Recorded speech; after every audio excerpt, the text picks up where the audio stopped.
Hello and welcome to the Hootie and JJ Show. We're coming back after a little holiday break, and uh, thank you for joining us from whatever platform you're viewing us on, including YouTube. We appreciate it. Our audience grows each week, and it's been a lot of fun reuniting with a lot of the former Virginia players and coaches and other people connected to Virginia hoops over the years, and keeping up with the current Virginia basketball team coming off a whipping of California last night. Pretty impressive win as they continue to be in the top 25, ranked number 23 this week with a 13-2 overall record and hosting Stanford on Saturday afternoon. Um, my pleasure today. We're going to have, believe it or not, we're going to have three former Virginia captains on the show with our co-host Jeff Jones, JJ, and our first guest, and we'll have another guest later. Our first guest is having a little business in New York City later tonight, so he's got to run after a little while. We're talking about Dan Merrifield, uh, back from the 1983-84 Final Four team, and his career spanned 1982 through 85. He was a freshman when JJ was a senior, and after Dan has to exit, we'll bring in Junior Burrough, who played for JJ in the 90s. So, three captains on the show today. It's our pleasure to do so. Dan, welcome, man. Glad to see you again. Thank you, Jerry. Thanks, JJ. Good seeing both of you. It's a pleasure to be on. Looking forward to talking to you guys about some good old times in the past. Always good seeing JJ because when he was a freshman, he was kind of the catalyst of the team, so he kind of steered us in the right direction and sometimes the wrong direction. I've heard that about JJ. Well, Well, the little known, I'll just start in. The little known fact about Dan is after that freshman year, he became like the A1 recruiter. Whenever any recruits came in town on official visits, they spent a little bit of time with Dan. Dan was he was very social member Yeah. of our team, knew how to have a good time, and actually was a brother at Deke Yes. fraternity, following in the footsteps of Terry Gates and Jeff Klein, Tommy Hicks, quite a few old Dekes back in those days. Yeah. Gates got me in there, and then it's always nice to have that little extra, bank account when Coach Holland gave some extra money and take people out. So it was always fun. The so truth is, Dan, when you went out with that money, and back then, what was it, $20? It was not much, right? Yeah, it was like Yeah, $20, right? but now, I mean, gosh, they get like $70 per person. I don't even know what it is. It's crazy now, which I guess you would expect. Inflation plus, Right. I mean, these kids are getting NIL. I mean, they probably could pay for stuff themselves anyway. I was just like the $20. you can hardly go to McDonald's for $20 now. Not at all. Uh, so Dan, what was it like being a freshman when JJ was a senior? Did he give you the usual freshman treatment? They made you carry luggage and stuff like that? No, not at all. And JJ was the perfect senior captain for the team. He was kind of like I mentioned before, he's a kind of catalyst. He kind of kept everybody in line. He came off a super year prior before I got there with going to the Final Four. You obviously had Ralph and Othell and Ricky coming back and Craig Robinson and KJ kind of kept all that. We had five new freshmen coming at the time. It was a lot of new people, new. He kind of steered us in the right direction. He kind of took us on his wing, to be honest with you. Yeah. Well, I'm not surprised by that. I remember watching him on the court and what a great leader he was on the court. We didn't get to see you guys off the court very much, so I'm not surprised that he was a good leader. Yeah, thank God there weren't mobile phones back then No, and social media. Yeah, I think we would have all been in trouble. I exactly. can remember a couple times, Dan, all of us that year. Obviously, I was the only married guy and all you guys, you young guys, would come over to the house, my Yes. apartment in married student housing over there, and we'd hang out after games and stuff.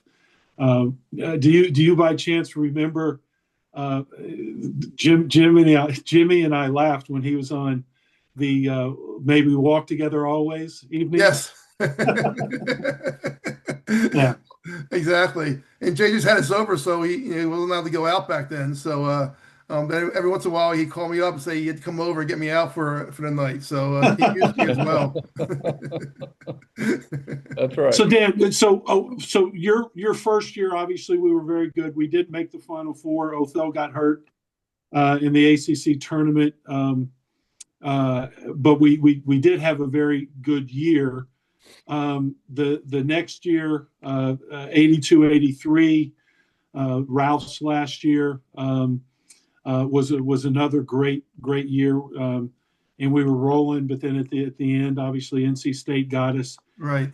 And then in '84, we started off great, and then we stumbled in ACC play. Somehow or another, got into the tournament, and surprisingly won or not won, but got to the Final Four. What were that was a pretty good stretch for you, by the way. What was the best team? Do you think?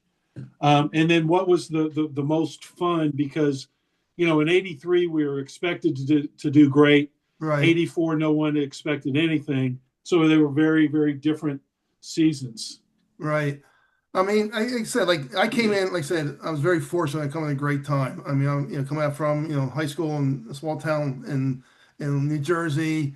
I'm not highly recruited as like most of you guys were, and then was able to be on part of a great team and trying to find a way to get some playing time. But I think my freshman year, I think was probably the best team overall based on town. I would say because we had a lot of different avenues there.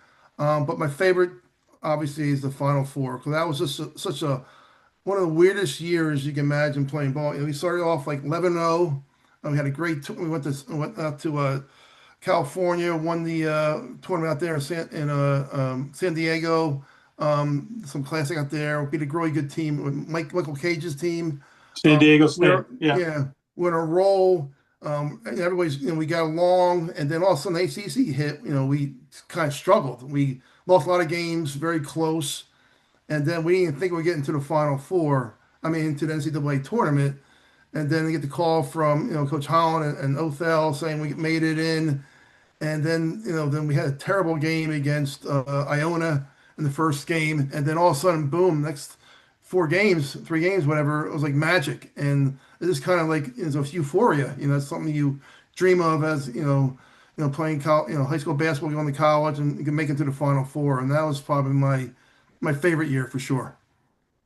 A lot of people wouldn't imagine that an ACC team could be a Cinderella team, but that team really, really was.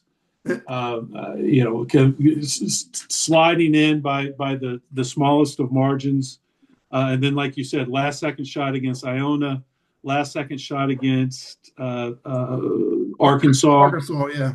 Right, and then beating Indiana, the fashion that happened with Kenton, them beating North Carolina #1.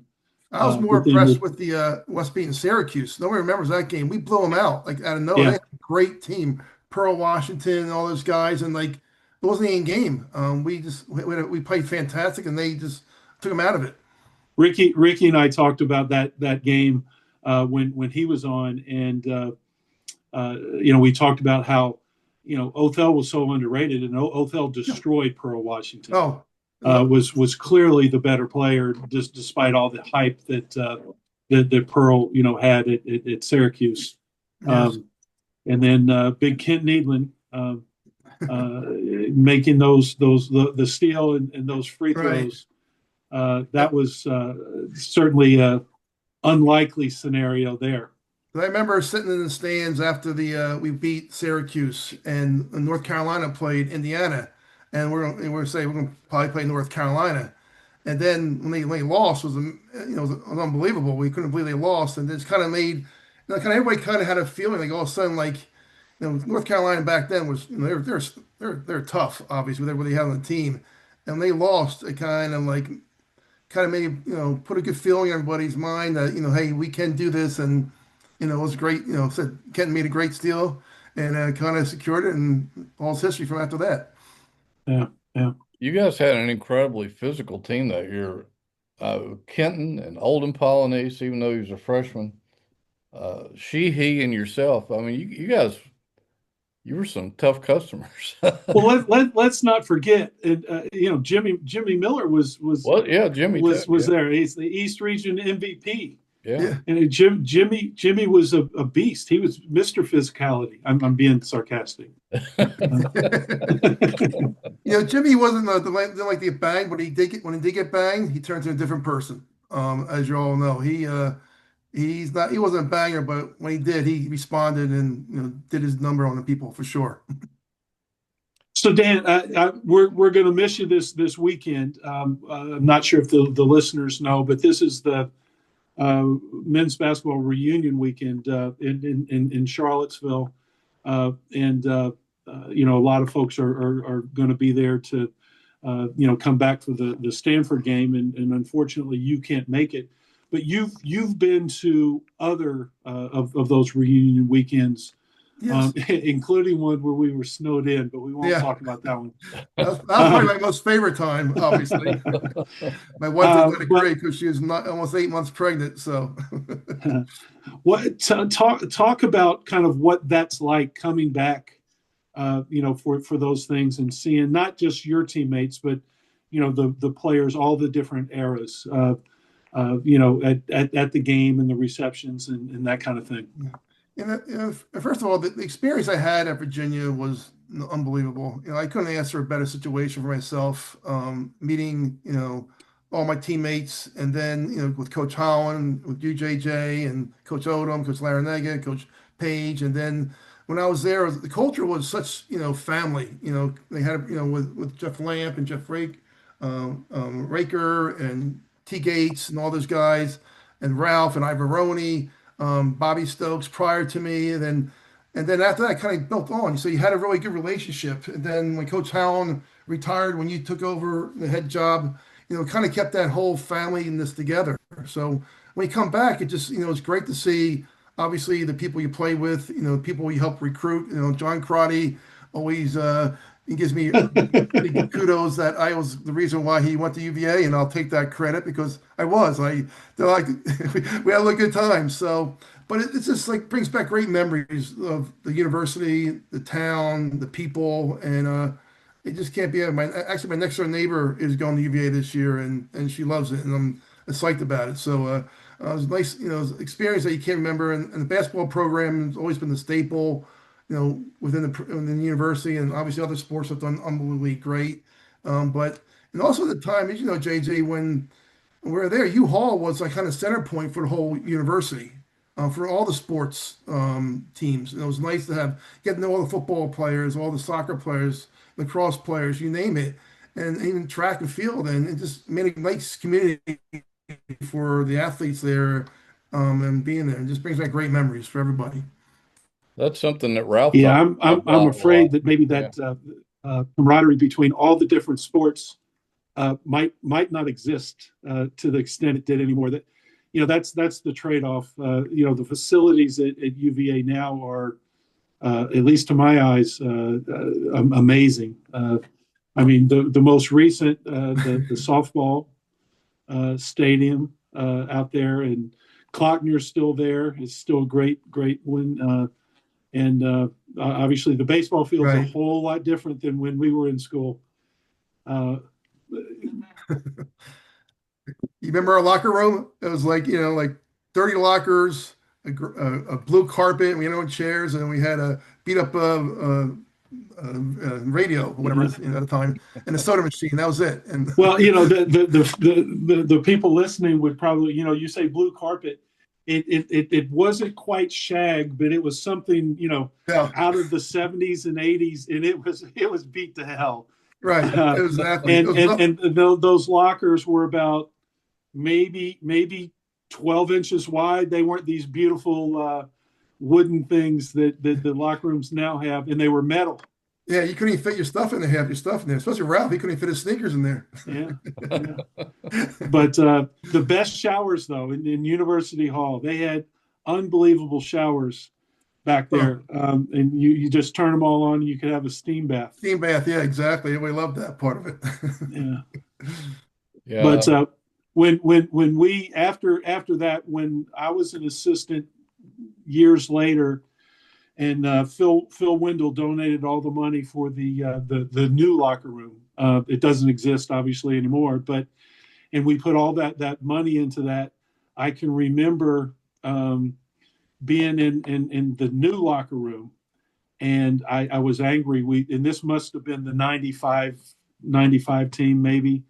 And I was pissed off. We lost a game, and we kind of were soft and very casual.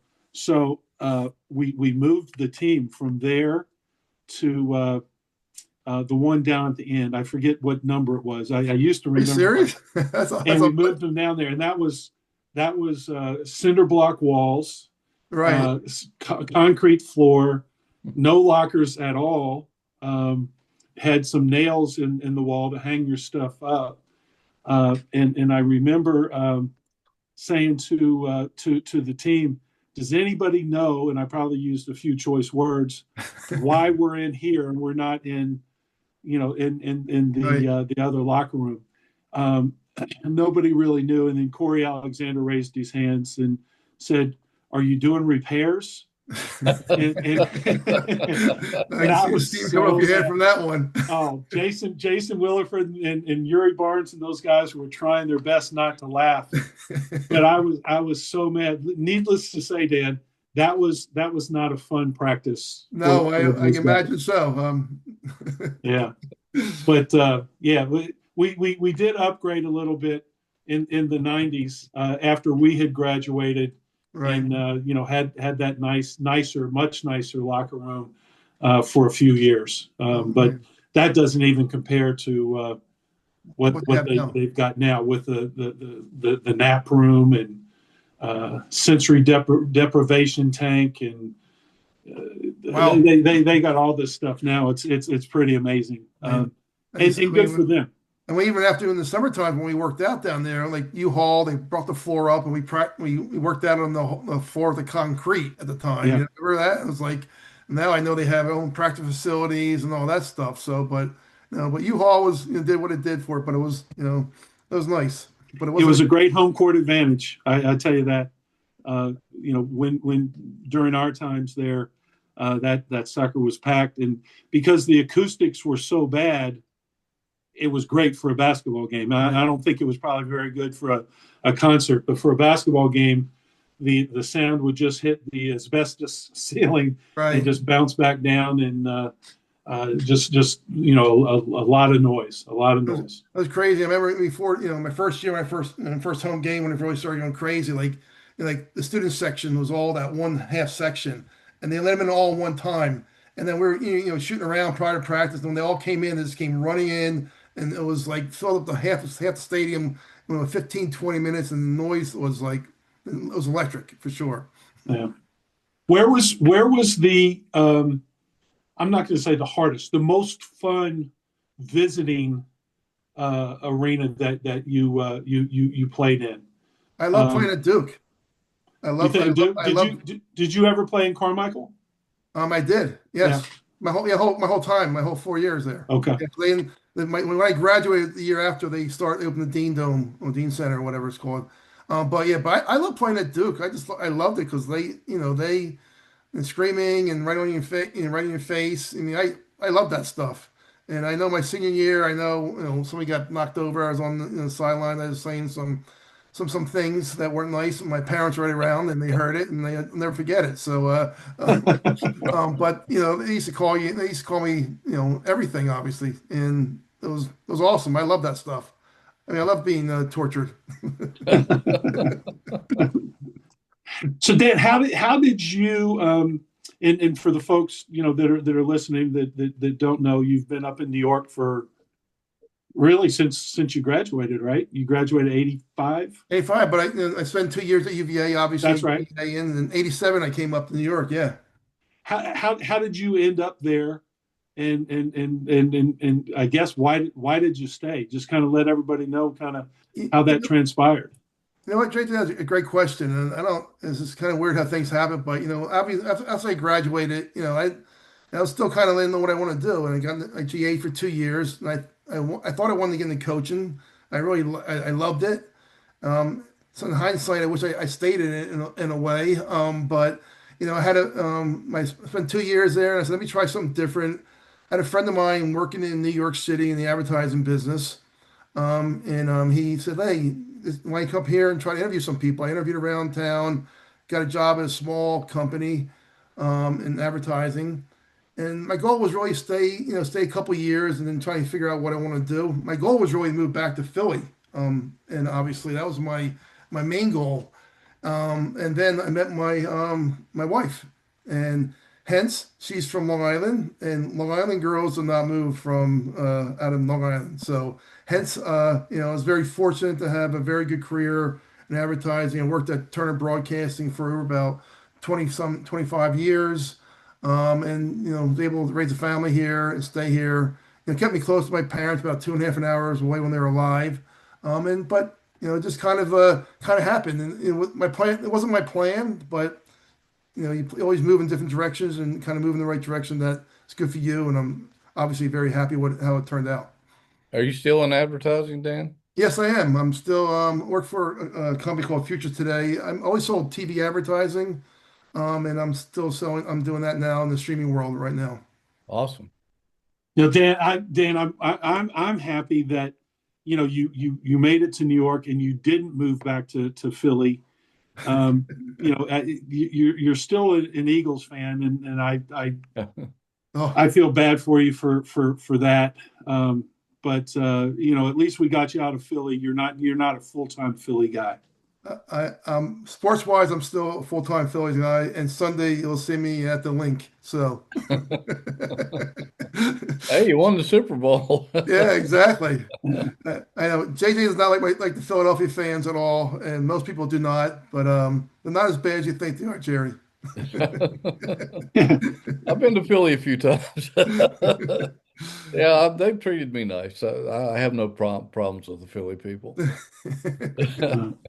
That's Well, great. Dan, I know you got to catch a train. Speaking of being up there in New York, and Right. take your client out. Use that expense account. But it's great seeing you. I'm sorry we're not going to see you this weekend in Charlottesville, but thanks so much for jumping on with us for a little bit. No, I appreciate the time, guys. Great seeing you. Good reminiscing about good old times at UVA. It's said it was a fantastic time there. I was very fortunate to be on some unbelievable teams, and this brings back great memories. Thank you for having me. Appreciate it. Thanks for joining us, Dan. All We right, guys. appreciate it. Thank you. All right. Take care. Jerry. Yeah. Oh, so I was just going to say, Dan is. You just got to hit the leave button, Dan. Okay.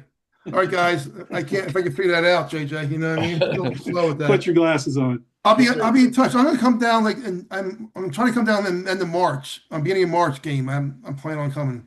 I just gonna get down tomorrow. Unfortunate. So Yeah. I'll All see you right. later. See All right. you Thanks, then. guys. Appreciate it. Bye. Yeah, man. Take care. Leave me. So You found so it. Jerry, he's like the best. Yeah, I've Dan always liked Dan. Dan is one of the guys that just everybody loved. Yeah. He was a good player. Didn't play a ton, but hard worker, great teammate. And just a terrific person. So I'm glad we were able to get him on just for the brief time we had with him. Yeah, it was nice. It's a shame he can't make it back this weekend. I think Wally told John Golden last night that there's going to be like 120 players back this weekend. That's a Wow. lot. I don't remember there ever being that many. I haven't been back really since I was was let go. So Yeah. I was always coaching, but I do know that Ryan and his staff, in particular Michael Crowder, have been great. They've worked really hard at reaching out to a lot of us old guys, and there's a reception Friday night. Then for those who want to go by to the shoot around Saturday morning, you can go to JPJ for that, and then obviously they're providing tickets for the game, and hopefully we can see the Cavs get a big win against Stanford. Big game. Stanford had a great win at Virginia Tech last night. Yeah, I was following that. They were trailing by like 9, and then I don't know how it ended, but Well, I knew they won, but I didn't know how they came back.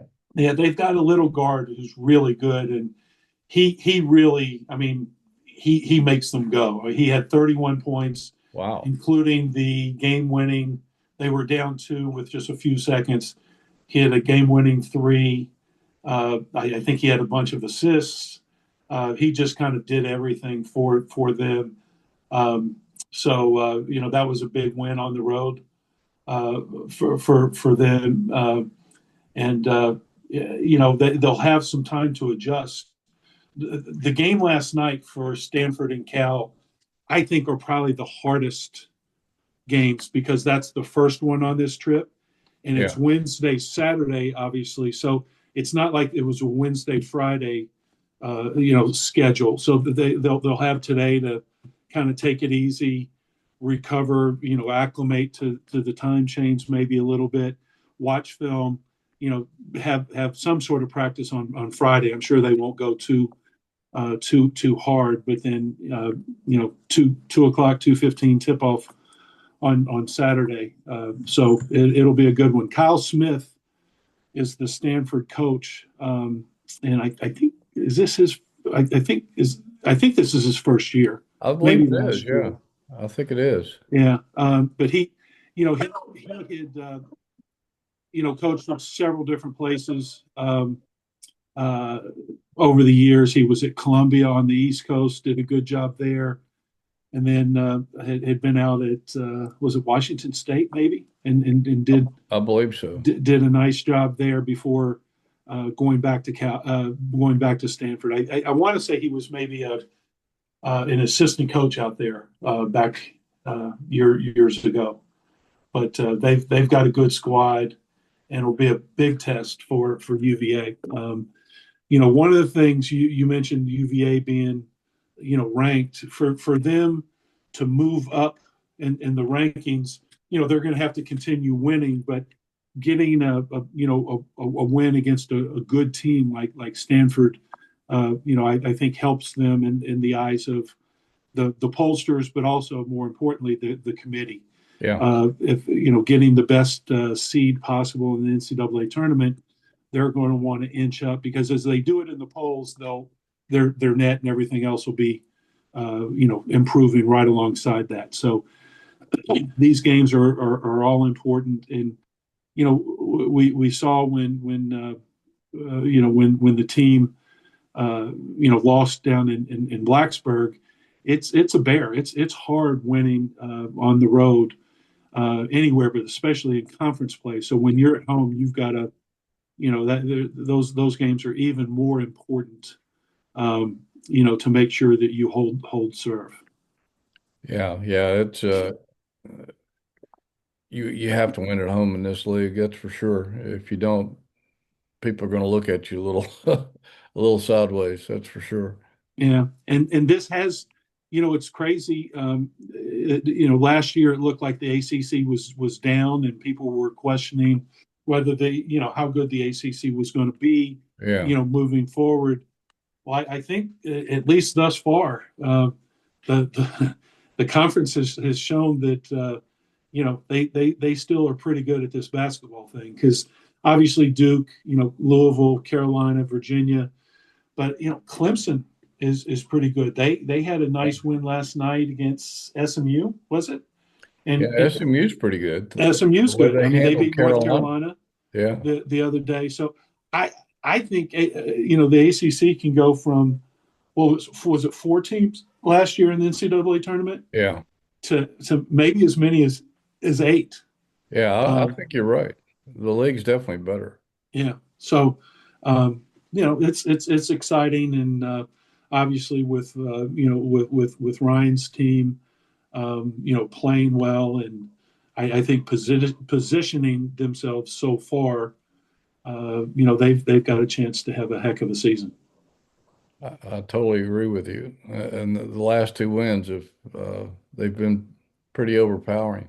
Yeah. It looks like Mr. Burrough has joined us, and he's looks like he's playing chauffeur today. Absolutely. Absolutely playing show for the team. That's correct. How you doing, Junior? I'm doing all right. How are you doing? What's up, Coach? June, how are you? I'm doing all right. Who's that in the back seat?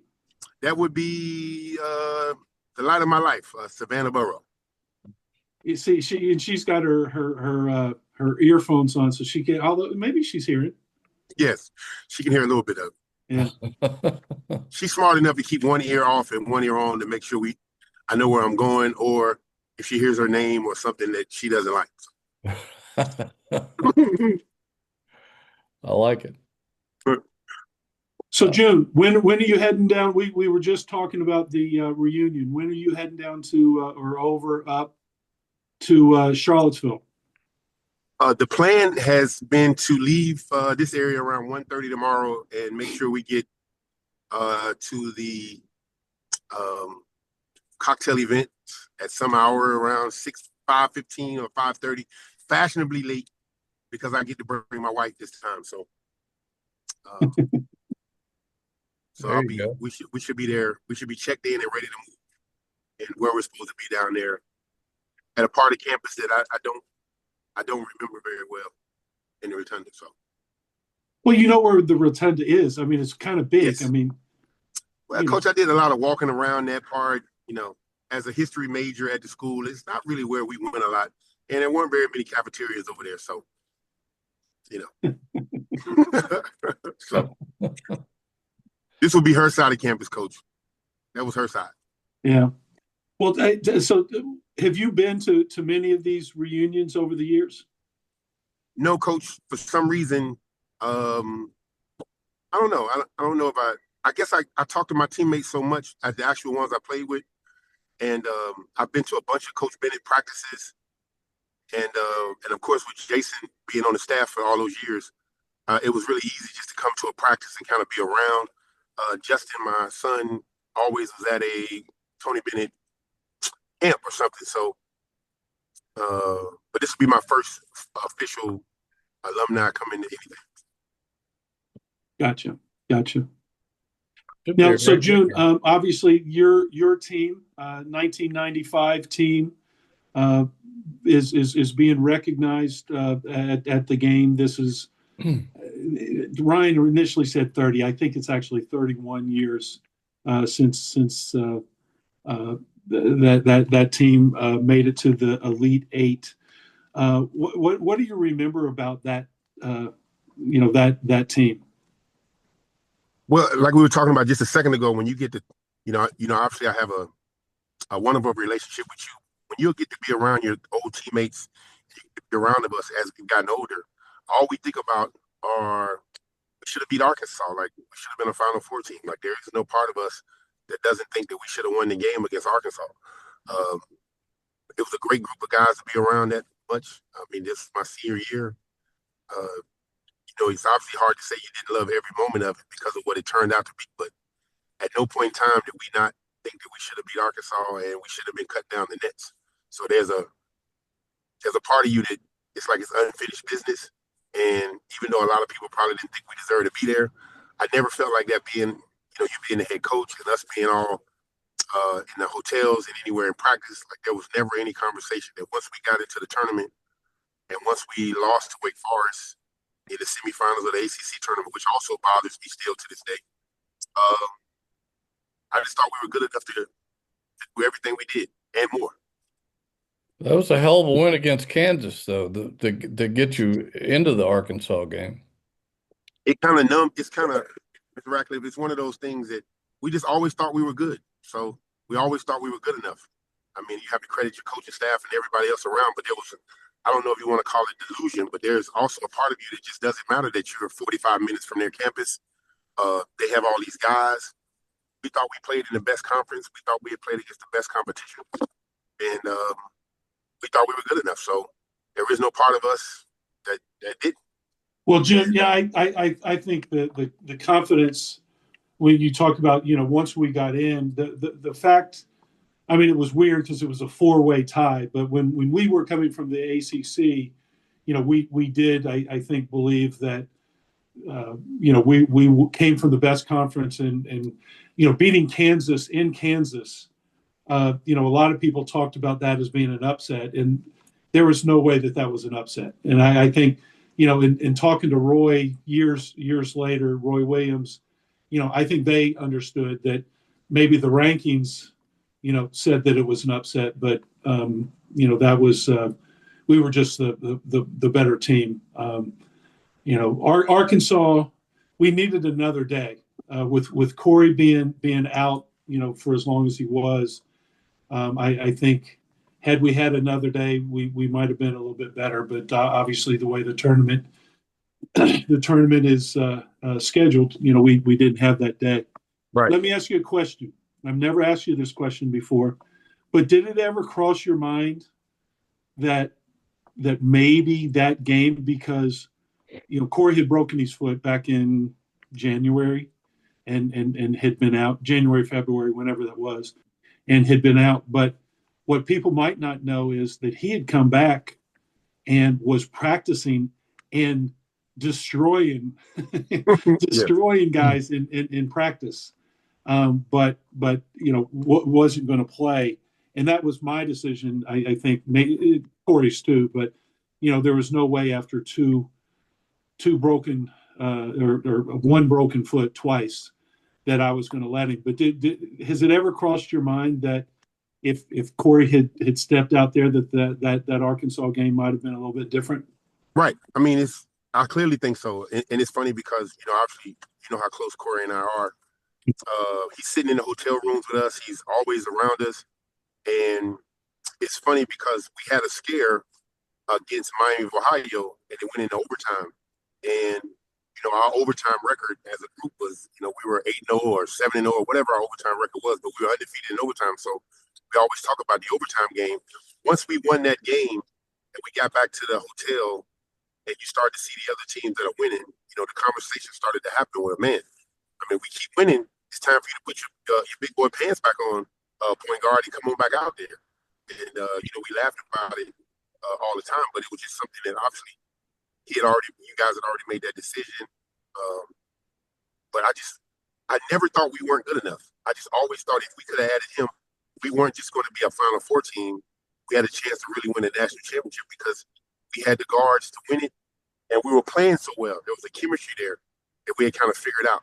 And I know the game we figured it out. The second half of the Carolina game at Carolina, we kind of figured out some stuff as a group.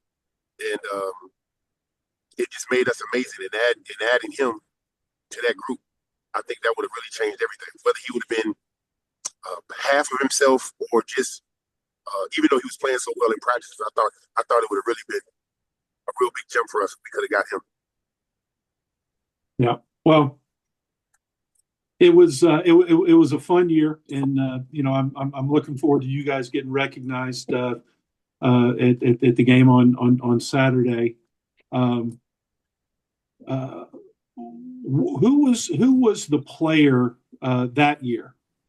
And I think I know the answer, and it might not be an answer that the listeners would have expected. Who was the toughest player that you played against that year? I would have to say Rashid. Okay. I would have to say Rashid. It was a rivalry between us as players and the fact that obviously it's a North Carolina thing with me and Stackhouse and Jeff McGinnis being AAU teammates along with Donald Williams and there's Shamon Williams on those teams. There was it was a respect there, but it was just like Rasheed was good enough, so every mistake you made cost you a dunk or a point. And every mistake you made offensively, where you didn't seal him right, or you didn't do your job, you had to get your shot blocked, or you didn't get off the kind of shots you wanted. For me personally, and they played at a pace with that particular team where everybody scored. So you just had to have your our walkthroughs were different for Carolina and Wake Forest than they were for anybody else that year. And I didn't, I guarded Tim Duncan a little bit, and I guarded Joe Smith a little bit. Those were my matchups on a consistent basis. But I just remember our walkthroughs for Carolina, Wake Forest, and Maryland were totally different than the other walkthroughs. And you have to really be where you're supposed to be, and it still might not be good enough. So if I had to pick one person in one group, it would probably be that Carolina group. All right. Well, the reason I asked the question, though, I was thinking of a game, a non-conference game, much earlier in the year, and Gary Trent, Right. Ohio, came in and I think woke us up a little bit in the preseason in NIT. And if I'm not mistaken, didn't Gary Trent have a pretty good game? Well, he had a pretty good game. It just, I wasn't. I know he didn't shoot a very good percentage against us. I thought he was like 6 for 17, if my memory correct. And I was never the defender. Like I never was the guy who guarded him the whole time anyway. So, and he wasn't that tall. I mean, he was tough, and he was a hell of a basketball player. But I don't remember him being the reason why they were we gave up that upset at home for us. Definitely a good player though, but I don't remember him being the reason why they beat us. Right. I thought we did a decent job for the most of the game, but then of course they had a guard that did a good job against us. And then of course we went down to Vanderbilt and laid another egg that year. And Ronnie McMahon and a couple of those wings and guard, their bigs kind of did a good job against us. So yeah, there are some games that stand out about us not being as good as I thought we were at the time. But I think that's all part of our chemistry when we kind of figured it out. Once we got a healthy Jason Williford back, once we kind of got Jamal going, we got a lot of freshman help from Norman and Curtis Staples. It was just, it's obviously the furthest we went. It is the second most talented team I played on my whole time there. Obviously, my freshman year playing with Brian Stifton. Those guys, I think that's going to be first Cornell Parker, Ted Jeffries, and those teams. I think that would be the most talented team I played on. But, man, if I had to, that 95 team with all the talent, Chris Alexander was actually a really good version of himself. We were really good defensively. Yuri Barnes and Jason, we had depth with Norman Nolan. We just had everything you wanted. We coached well. We didn't turn the ball over. We got shots up. All the little things we wanted. I was a better version of myself now. I just had all this trauma from the year before where I was in the low 30s, 40s shooting basketball. I wasn't getting double teamed as much. We were just a better group. We took the summer seriously. We made that run even with that team my junior year where we needed to win or at least get to the ACC championship game to get into the tournament, and we took it seriously. We lost to Arizona, and we came back. We really wanted to get another opportunity, and I think we took advantage of it. So, June, you mentioned Maryland. I've got a couple things I want to ask. Was it you or Yuri that accidentally stepped on Joe Smith when he was on the ground in the ACC tournament? I want to say it was Yuri. I want to say it was Yuri that stepped on him a little bit. If it was, obviously I don't think he did it on purpose. But at that time, we were so physical. It was just such a physical group of us. And quite frankly, Coach, I didn't think up to that point how good. I know he was really one of our last candidates. I know we wanted him and everything. Up until that point, I was like, I know he's having a good freshman year, but I don't see what everybody else sees. And I guess I didn't see it up until that point. I didn't see it yet. And then the next year, he actually showed us. He showed me for sure that he was exactly what he was supposed to be. So, yeah. So, June, also with Maryland, and it was with Joe Smith and Keith Booth. We were ahead. We gave up a number of offensive rebounds up at Cole Fieldhouse. When I punched that wall, the blackboard, and broke my hand, I Yes. want to know, did you feel bad for me or did you laugh at me? Well, so as a person who's a veteran of being yelled at on that particular team, I thought it was. Well, June, let me stop you right there and explain Okay. to Jerry. All right. Yeah, Jerry- the listeners would probably like to know a little bit more about that. I was there. So- I remember, but tell me about. Tell Not us about it. everybody responds to getting yelled at the same way. Right. It didn't bother Junior Burrough at all. So I would get on Junior when he messed up. Junior was not a very good practice player. Let's put it that way.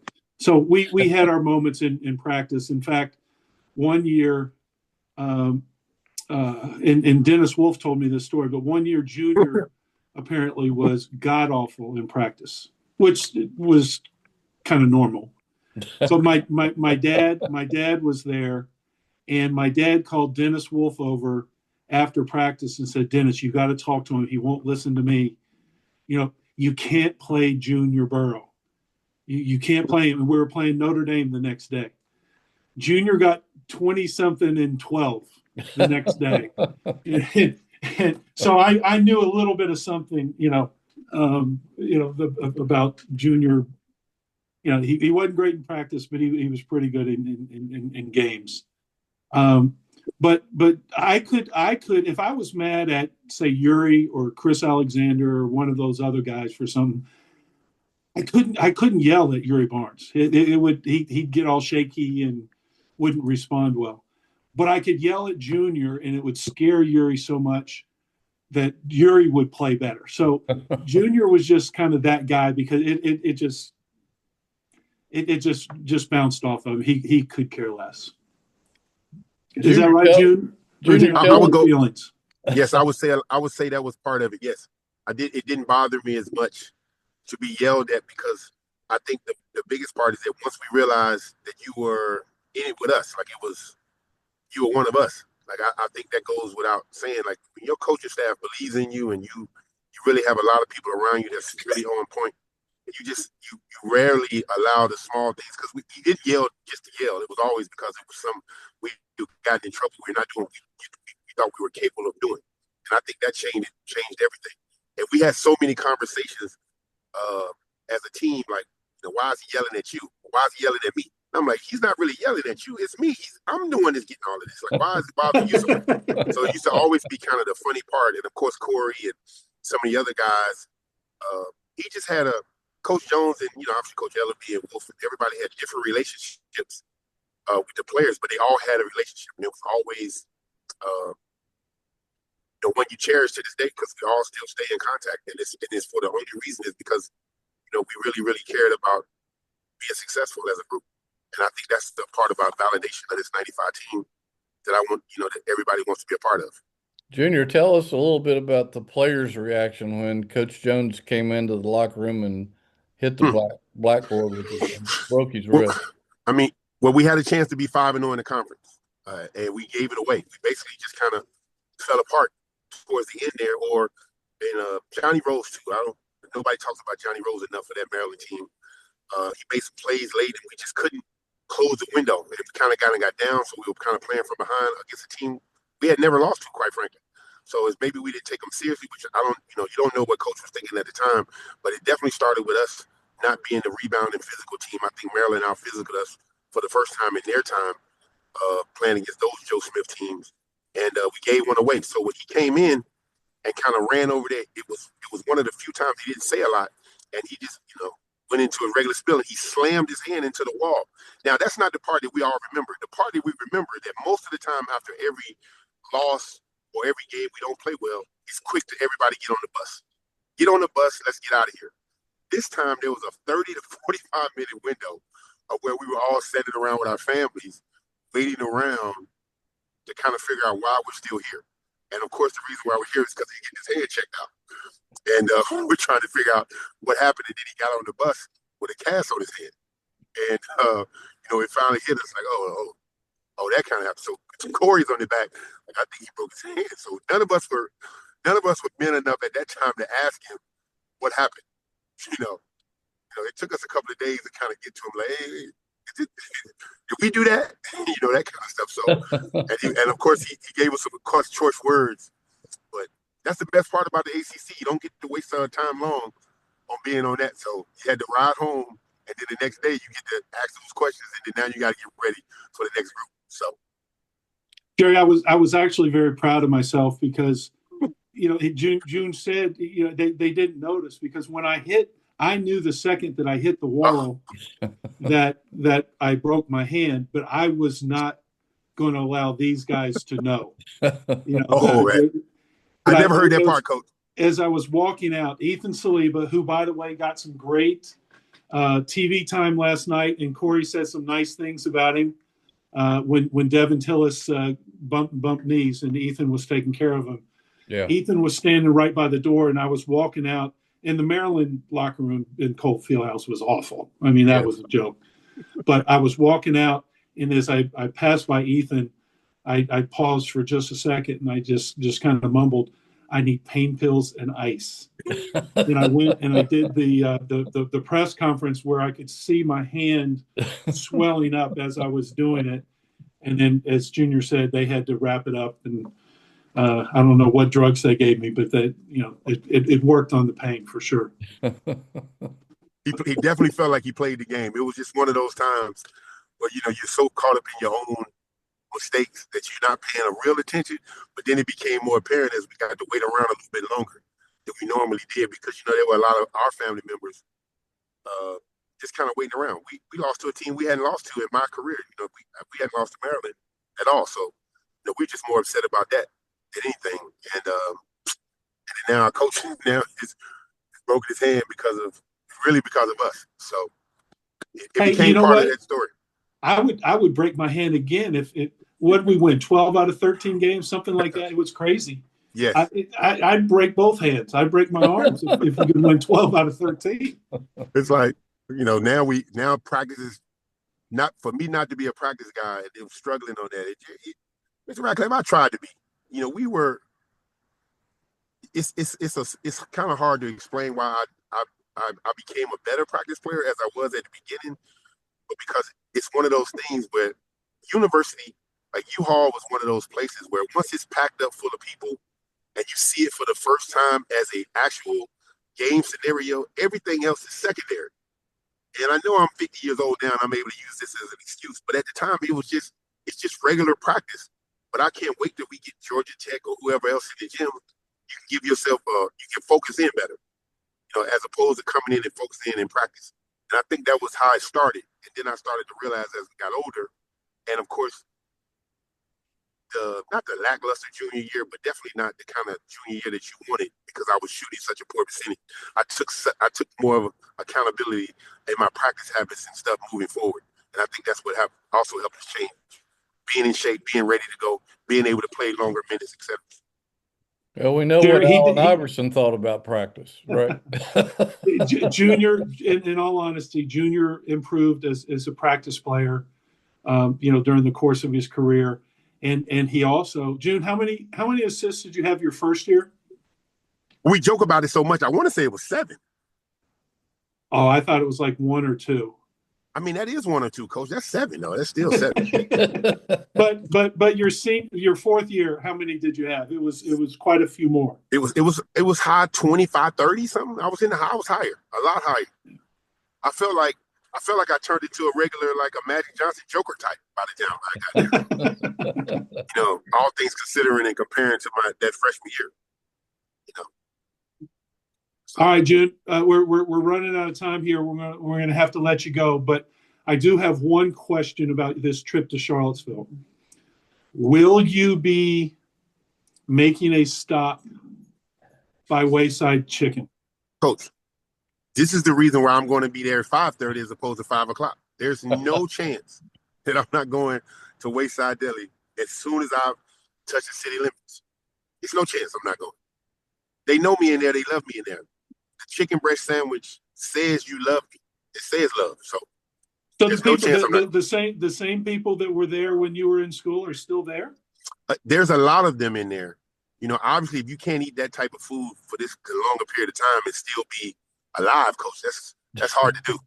But for some of us who understands what Wayside Deli meant to the rest of us, um, yes, coach, it's definitely going to happen. It's going to happen Friday and Saturday, coach. It's not going to just be a 1 day thing.